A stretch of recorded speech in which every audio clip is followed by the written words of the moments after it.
എന്നെക്കാളും മുമ്പ് ആൾക്ക് അപ്ഡേറ്റ്സ് കിട്ടും എന്റെ. പിന്നെ അപ്പം ഞാൻ എടുത്തു നോക്കിയപ്പോ എനിക്ക് ഒരുപാട് മെസ്സേജ് അയച്ചിട്ടുണ്ട്. അത് അയച്ചേക്കുന്നത് ഭയങ്കര ചീസി, ഭയങ്കര ക്രിഞ്ചി സാധനങ്ങളാ. പിന്നെ എന്താ I remember about you, I hug the pillow എന്നൊക്കെ പറഞ്ഞിട്ട് എനിക്ക് ഭയങ്കര ക്രിഞ്ചാത്. ഓ സോറി ബേബി, ഭയങ്കര വിയേർഡാണ്. അപ്പൊ ഞാൻ ആലോചിക്ക, എന്റെ നോർമൽ ലൈഫിലാണ് വെറുതെ എന്റെ പുറകെ നടന്നപ്പോൾ ഇത്രയും ഡയലോഗ് അടിച്ച് ഞാൻ ഓട്ടിക്കും. ഞാൻ എനിക്ക് ഇഷ്ടമല്ല ഇങ്ങനത്തെ ഒക്കെ പറയുന്നത്. യു ആർ മൈ വൈഫി എന്നൊക്കെ പറഞ്ഞ പ്ലീസ്, ഇങ്ങനെ യു ആർ മൈ വൈഫി, പിന്നെ I am a failure, together we can make this world beautiful എന്നൊക്കെ പറഞ്ഞിട്ടുള്ള മൂടാ. I am a failure, together I am sure എനിക്ക് ജീവിതത്തിൽ സക്സസ് ഉണ്ടാവും. പിന്നെ നമുക്ക് ഞാൻ എത്ര വർഷം വേണമെങ്കിലും കാത്തിരിക്കും. എന്തൊക്കെയോ കുറച്ച് ഈസി ഡയലോഗ്സ് ആണ്. അപ്പം അത് കഴിഞ്ഞപ്പോഴത്തേക്കും അതെ അവന് കളിക്കാൻ പറ്റില്ല, അവന് കേൾക്കാൻ പറ്റുന്നില്ല. അതെ ഭയങ്കര ക്രിഞ്ചായി പോയിരുന്നു. അപ്പൊ അങ്ങനെയൊക്കെ കഴിഞ്ഞപ്പോ ചേട്ടൻ ഇങ്ങനെ കണ്ടിന്യൂസ് ആയിട്ട് അയക്കുന്നുണ്ട്. ചേട്ടന് കണ്ടിന്യൂസ് ആയിട്ട് അയക്കുന്നുണ്ട്. ഓരോരുത്തർക്ക് ഇങ്ങനെ ഇതാകുന്നോണ്ട് അമ്മയുടെ ഫോണിലേക്ക് മെസ്സേജ്. അത് കോമഡി എന്ന് വെച്ച് കഴിഞ്ഞാൽ എന്റെ അമ്മയ്ക്ക് 2 ബ്യൂട്ടി സലൂൺസ് ഉണ്ട്. അപ്പം ഒരെണ്ണം നമ്മുടെ നാട്ടിൽ തന്നെ, ഒരെണ്ണം നമ്മുടെ വീടിന്റെ അവിടെ, അതായത് നമ്മുടെ മാരരി ബീച്ച് റിസോർട്ടിന്റെ അവിടെ, പിന്നെ ഒരെണ്ണം കണിച്ചുളങ്ങര എന്ന് പറഞ്ഞിട്ട് വേറെ സ്ഥലത്ത്, അതിന്റെ അടുത്ത് തന്നെ. അപ്പൊ ഈ കണിച്ചുളങ്ങര തുടങ്ങിയ പാർലറിന്റെ അടുത്ത് ഈ ആളുടെ ഏതോ ഒരു കസിനോ റിലേറ്റീവ് ആരും ഉണ്ട്. എങ്ങനെയോ പരിചയമുണ്ട്. റിലേറ്റീവ് ആണോ കസിൻ എന്താണെന്നൊന്നും എനിക്കറിയില്ല. എങ്ങനെയോ പരിചയമുണ്ട്. അവിടുന്ന് അമ്മയുടെ പാർലറിന്റെ അഡ്രസ് എടുത്തിട്ട്, ഫോൺ നമ്പർ ഉണ്ട് അവിടെ, ഫോൺ നമ്പർ എടുത്തിട്ട് അമ്മയുടെ ഫോണിലേക്ക് ടെക്സ്റ്റ് മെസ്സേജ് അയക്കാൻ തുടങ്ങി. മീനുവിനെ വിഷമിപ്പിക്കരുത് എന്നൊക്കെ പറഞ്ഞിട്ട്. എന്റെ ചേട്ടൻ ഞങ്ങൾ അതെ വിഷമിപ്പിക്കരുത്. അപ്പൊ ചേട്ടൻ പറഞ്ഞു ഞങ്ങൾ എപ്പോഴാണ് നിന്നെ വിഷമിപ്പിക്കരുത്, ഞാൻ എത്ര വർഷം വേണമെങ്കിലും നിനക്ക് വേണ്ടി കാത്തിരിക്കാം എന്നൊക്കെ പറഞ്ഞിട്ട് ആ മൂഡ്. അപ്പൊ ഒരു ദിവസം ഇതിങ്ങനെ അയച്ചയച്ച് ലാസ്റ്റ് ആള് ഗിഫ്റ്റ് ഒക്കെ അയക്കാൻ തുടങ്ങി വീട്ടിലോട്ട്. പാർലറിന്റെ അഡ്രസ് അറിയാവുന്നത്. പാർലറിലേക്ക് ഗിഫ്റ്റ് അയക്കാൻ തുടങ്ങി. പിന്നെ എന്തൊക്കെയോ വെച്ചിട്ടുണ്ട്. പിന്നെ വാലന്റൈൻസ് ഡേയുടെ അന്ന് അയച്ചു ഒരു കത്ത്.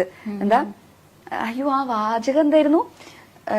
കവിത വരുന്നില്ല, കവിത വരുന്നില്ല, ഇഷ്ടമാണ് എന്നെന്നും, സ്വന്തം പേര്, അങ്ങനെ വെച്ചിട്ടുണ്ട്. അങ്ങനെ അത്രയും ക്രിഞ്ചാണ്. അപ്പൊ ഞാൻ വീട്ടിൽ എന്നിട്ടൊരു മയിൽപീലിയുടെ ഇതും കുഴപ്പമില്ല. ഓ കുഴപ്പമില്ല. ഇല്ലില്ല കുഴപ്പമില്ല. അതെ ചാടിയതാ. സാരില്ല പോട്ടെ. ഇല്ലില്ല ഞാൻ ഇറക്കാൻ നോക്കിയ വഴി അതാ ചാടിയതാ. സാരില്ല പോട്ടെ. ഓ ചാടിയില്ല, ഞങ്ങൾ ചാടിയില്ല, ഞങ്ങള് കുഴപ്പമില്ല. പേടിച്ചു പോയി, പക്ഷെ നല്ല സാരില്ല. പേടിച്ചുപോയി. ഇല്ല അതെ അവൻ എത്ര ഉണ്ടെന്ന് കുറച്ച് ചാടിയതാ. ഇല്ല കുഴപ്പമൊന്നും പറ്റില്ല. എന്താ കരഞ്ഞേനെ? ഇതൊന്നും ഞങ്ങക്ക് പുത്തിരിയല്ല. ഇല്ല കുഴപ്പമില്ല, സാരില്ല. ഇവനായോണ്ട് അറിയിക്ക് വല്ലവരെ ഇപ്പൊ കടിച്ചു കയറി കൊന്നേനെ. എന്നിട്ട് ഇങ്ങനെ കൊറേ ഇങ്ങനെ ലെറ്റർ ഒക്കെ തന്നു. പിന്നെ മയിൽപീടിയുടെ ഒരു കീ ചെയിൻ, പിന്നെ ഒരു കമ്മല്, ഇതൊക്കെ തന്നു. ഞാനതൊക്കെ അവിടെ അടുത്ത് വെച്ചിട്ടുണ്ട്. പിന്നെ അത് കഴിഞ്ഞപ്പോഴത്തേക്കും തിരിച്ചയച്ചു കൊടുക്കാൻ ഈ മൂപ്പറുടെ അഡ്രസ് എനിക്ക് അറിയത്തില്ല. ഈ ഇങ്ങോട്ട് അയക്കുന്നതിൽ ആളുടെ ഫ്രം അഡ്രസ് ഇല്ല. അങ്ങനെ അയക്കാൻ പറ്റുമോ? കൊറിയറാ. ഫ്രം വെക്കാതെ അയക്കാൻ പറ്റുമോ? കൊറിയർ അയക്കാമല്ലോ. ഇതെന്തിന്റെ പ്രൊഫഷണൽ കൊറിയേഴ്സ് എന്തോ അങ്ങനെ എന്തോ ആണ്. അപ്പൊ അമ്മ എന്നോട് ആദ്യത്തെ ഗിഫ്റ്റ് അയക്കുന്ന സമയത്ത് എന്റെ അടുത്ത് ഇങ്ങനെ പറഞ്ഞിട്ടുണ്ടായിരുന്നു, പ്രൊഫഷണൽ കൊറിയേഴ്സ് എന്നപ്പോ എനിക്ക് പ്രൊഫഷണൽ കൊറിയേഴ്സ് വഴിയൊന്നും വരില്ല. പ്രൊഫഷണൽ കൊറിയേഴ്സ് DTDC എന്തോ ആണ്, വരില്ല. എനിക്ക് പിന്നെ ആമസോൺ ഫ്ലിപ്കാർട്ടൊക്കെ വരുള്ളൂ. അപ്പൊ അത് പ്രൊഫഷണൽ വഴി വരേണ്ട കാര്യമില്ലല്ലോ. അപ്പൊ അമ്മ ചെന്നപ്പോ പറഞ്ഞു മോളെ ഇത് ഇങ്ങനെയാന്നാണ്. പിന്നെ എനിക്ക് എന്തൊക്കെയോ അയക്കുന്നുണ്ട്.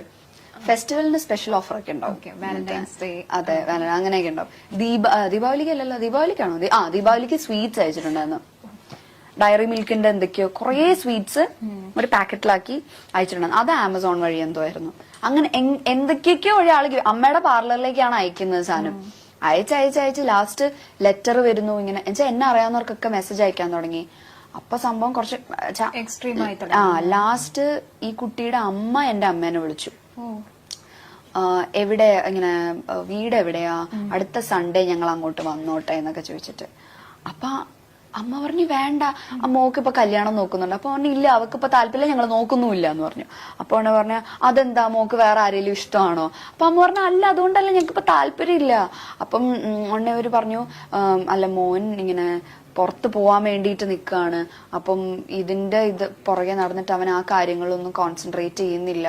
അപ്പൊ അതുകൊണ്ട് ഇനി ഇത് കയ്യിൽ നിന്ന് പോകുന്നു ഞങ്ങൾക്ക് പേടി. കാരണം എനിക്കൊന്ന് കുറെ നാൾ നോക്കിയിട്ടാണെന്ന്. അപ്പം അതുകൊണ്ട് ഇതിലൊരു ശ്രദ്ധ കൊടുക്കത്തില്ലെന്ന് വെച്ചാൽ ഞങ്ങൾ വിചാരിച്ചു പോകുന്നതിന് മുമ്പ് എൻഗേജ്മെന്റ് നടത്തി വെക്കാന്ന് വിചാരിച്ചു. അത് അവരെങ്ങനെ തീരുമാനിച്ചത്? ഞാൻ ചോദിച്ചു, ഞാൻ അമ്മയൊന്നും പറഞ്ഞില്ല. അമ്മ പറയാം എന്ത് പറയാനാ ഇവരോടൊക്കെ? അമ്മ പറഞ്ഞില്ല താല്പര്യമില്ല എന്ന് പറഞ്ഞിട്ട് കട്ട് ചെയ്തു. ഇല്ലെങ്കിൽ അടുത്ത സൺഡേ വരാന്ന് വിചാരിച്ചിട്ട്. അപ്പൊ അമ്മ പറഞ്ഞില്ല താല്പര്യമില്ല എന്നിട്ട് കട്ട് ചെയ്തു. അത് കഴിഞ്ഞ് പിന്നെ ഇങ്ങനെ ഒരുപാട് ഗിഫ്റ്റ്, ഞാൻ കാത്തിരിക്കും, ഭയങ്കര സ്റ്റോക്കിങ്, ഞാൻ കാത്തിരിക്കും, അങ്ങനെ ഇങ്ങനെ എന്നൊക്കെ പറഞ്ഞപ്പോ ഞാൻ അമ്മ ഞാൻ വിളിക്കാളെ, ഞാൻ വിളിച്ചിട്ട് ഡയറക്റ്റ് പറയാം എനിക്ക് ലാസ്റ്റ് അമ്മയുടെ ഫോണിൽ ടെക്സ്റ്റ് മെസ്സേജ് ആലോ അയക്കുന്നത്. ആ നമ്പറിലേക്ക് ഞാൻ വിളിച്ചിട്ട് ഞാൻ പറഞ്ഞു ഇന്ന ആളല്ലേ. അപ്പം സംസാരം എക്സ്ട്രാ ഡീസൻ, സംസാരിക്കുന്നേ ഇല്ല ആള്.